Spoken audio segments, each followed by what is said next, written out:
This is Global Forum TV. In our new series today, India 2025, we bring you eminent personalities from India and share their vision, comments and opinions about what India would look like in 2025. This is your host, Ameena, Saeed. The mantra to understand India is Gandhi. Once you understand Gandhi, then you know the way out is there. If you are going to promote chauvinism of the majority, or what I call chauvinism of the majority, either through the BJP, the opposition party, Janata Party, or otherwise through one of its ancillaries of what is called the Sangh Parivar, you're going to atomize the Indian political scene. Rift is going to be China. Okay. India will become, as far as some of the core issues of the world are concerned, the global laboratory.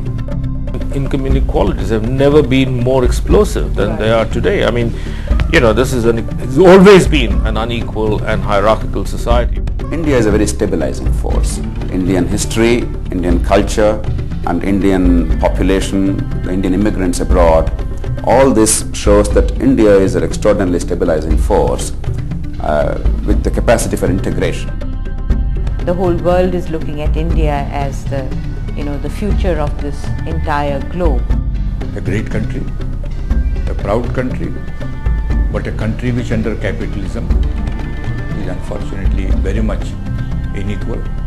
A country in which a part is the urban India and the rest is rural Bharat. Hello, welcome to Global Forum TV, a platform for global issues with global perspectives in today's global village. In this segment of Global Forum, we bring you the next phase of our India 2025 series with yet another eminent personality, Mr. Nihal Singh. Welcome to Global Forum, Mr. Nihal Singh. Nihal Singh has spent many years as a foreign correspondent for the statesmen in Southeast Asia, Pakistan and East and West Europe. He spent 2 years as a senior associate for the Carnegie Endowment for International Peace in New York to complete a book on Indo-Soviet relations, The Yogi and the Bear. He spent another 2 years, mostly in Paris, to undertake a critical study of UNESCO, the rise and fall of UNESCO. Some of Nihal Singh's other publications are Malaysia, a commentary, From the Jhelum to the Volga, Indira's India and the Gang, and 900 Million, a China diary. Nihal Singh received the International Editor of the Year Award in New York in 1978 for his role as editor of the Statesman during the Indian emergency of 1975 to 77. Welcome to Global Forum, Mr. Nihal Singh. How do you see India on the world scene today? Well, I think I see it as an emerging power in the world today with bright prospects in many respects. Also with a lot of problems domestically and in the neighborhood, apart from the wider world.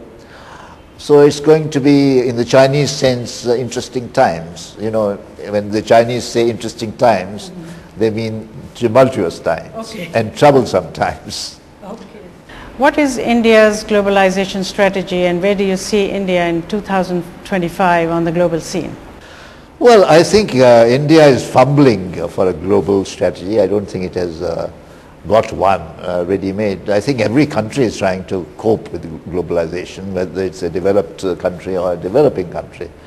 And India has obvious problems in terms of safeguarding its more vulnerable people, for one thing. In terms of the, say, small trader, as far as retail trade is concerned, which is a matter of great concern these days, you know, with multinationals wanting to come in, and in several other respects.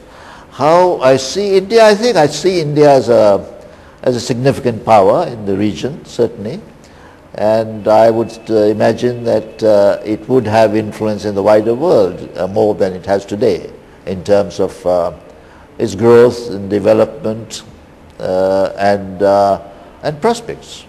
You see India as a significant power despite the fact that it lacks a lot of infrastructure.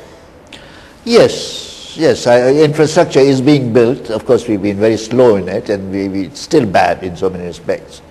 But you know, I think India has this capacity of muddling along, or as the British say, muddling through.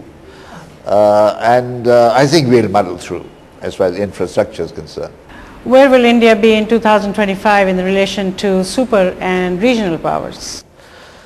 I think it will be one of the significant powers in the region. If we are talking about Asia, I see China is obviously, but also Japan and India as three significant powers. And they will have an impact on the wider world, obviously, because of the mass of people, because of Japanese industry and strength, China's growing economic and military strength, as India's is particularly in the economic sphere. So it will rank as one of the main powers, yes. If we were to assume that by 2025, China, India, Japan, Russia, Brazil, European Union and the USA will be the major powers in the world, then what kind of possible alliances and rifts do you see among these powers? I think we're going to see an age of balancing of powers, because I think that the mantra of the future, as I see it, is going to be each country trying to maximize its relations with the other significant powers. And there will be not quite the 19th century European balance of power, which we have all read in history books, but somewhat different kind, but still a balance of power among, say, 5 or 6 conglomerates or countries, which are significant powers. And obviously the effort of everybody will be to maximize its relations with the others. Where do you see the rift between India and which country would you see there might be a possible rift? Well, the possibilities of rifts are there, and especially in relation to the United States, for the simple reason that it's the preeminent power in the world. And there are obviously going to be divergences between India and the United States in terms of foreign policy and other interests. There are convergences, of course, we all know that. So I think the danger is if the Americans think they can sort of make India a kind of a sheriff of theirs, that is where the problems will arise. Because I do not think that India will agree to be just a proxy to the United States, or whichever the party in power. What issues will define the relationship among the superpowers? Will it be water, oil, energy, technology, markets, population, or something else? I think it will be a whole mix of them. You can't single out one. Energy obviously is a very, very important thing, because everybody is scrambling for energy.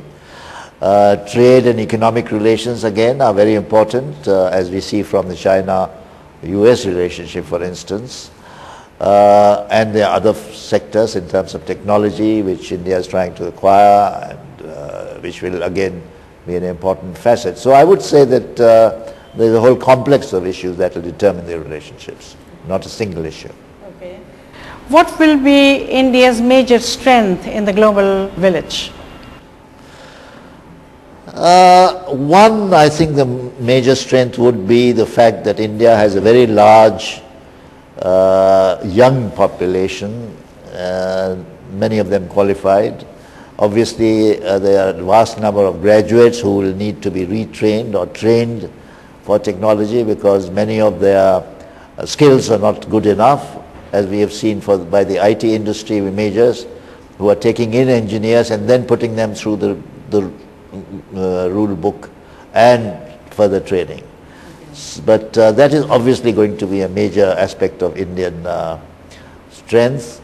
Secondly, I think India is going to offer more and more of a market for the world's industries, and hence the interests of the other countries in India will develop, as we see from the rush of the major world retailers like Walmart, etc., trying to enter the Indian market despite the restrictions. These are the two important aspects, I think, that will determine India's interactions. Despite the fact that India has a dynamic and growing middle class of about 300 million strong, it has an equally large underclass.